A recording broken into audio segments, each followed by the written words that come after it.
তারপর আমরা কাগজ দেখলাম যে মামলা করছে বাদী সে লোকমান, তাকে আমরা চিনি না, তার বাড়ি ভোলা। আমার ভাইয়ের মৃত্যুর অবশ্যই আমরা বিচার চাই, এই কারণে আমরা মামলা করতে গেছিলাম। মিথ্যা মামলা, আমার ভাইয়ের বিচার আমরা পাবো না সঠিক। তারপর আমরা 6 আগস্ট সারাদিন খোঁজাখুঁজির পর আমার ভাইয়ের মৃত্যুর খবর আমরা শুনতে পেরে মিরপুর হাসপাতাল থেকে আমার ভাইয়ের লাশ আইনা আমরা আমাদের গ্রামের বাড়িতে দাফন কাফন করি।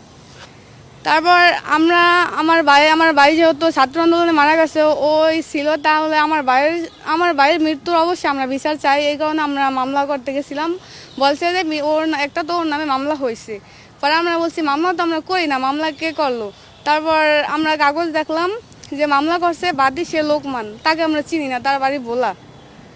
প্রায় 80 জনের নাম দেওয়া পরে 500 থেকে 600 জনের নাম অজ্ঞাতক দিছে, যাদের সাথে আমাদের কোনো সম্পর্ক নাই। মামলা দিছে। বড় কথা হচ্ছে আমার ভাই মারা গেছে মিরপুর হসপিটাল, সে দিছে ঢাকা মেডিকেল। আমার ভাই মারা গেছে 5 আগস্ট, সে দিছে 4 আগস্ট। আমার ভাই রাতে মারা গেছে, সে দিছে সকাল 11টায় মারা গেছে। আমার ভাই সব কিছু মিথ্যা মামলা দিছে। মিথ্যা মামলা আমার ভাইয়ের বিচার আমরা পাবো না সঠিক বিচার, এই কারণে আমরা এই জায়গায় মারা গেছে বংশাল, সে মামলা দিছে মিরপুরে, তা আমার মিথ্যা মামলা তো আমরা বিচার পাবো না সঠিক বিচার, এই কারণে আমরা এই জায়গায় আমাদের অভিযোগ করতে আসছি। শেখ হাসিনা সহ আরও ওবায়দুল কাদের, তাপস। আমার ভাই হাফেজি পড়াশোনা করতো নইরা, বোধেশ্বর, চাহেদ আলী, হলো দারুসুন্না মাদ্রাসায় পড়াশোনা করতো আমার ভাই।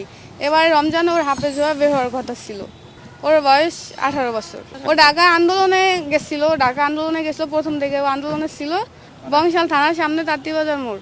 অন্য দিন দিছে, অন্য হাসপাতাল দিছে, অন্য তারিখ দিছে, সবকিছু। আমরা তাকে ফোন দিছি, তার বাড়ি বোলা, সে আমাদের কিছু বলে নাই। ফোন দিছিলাম, পরে বলছি যে এরকম, তাকে ফোন দেওয়া হয়েছে, বলছি যে আপনি কি মামলা করছেন? পরে এটা শুই না, সে ফোন কাইটে দিছে, আর ফোন ধরে নাই।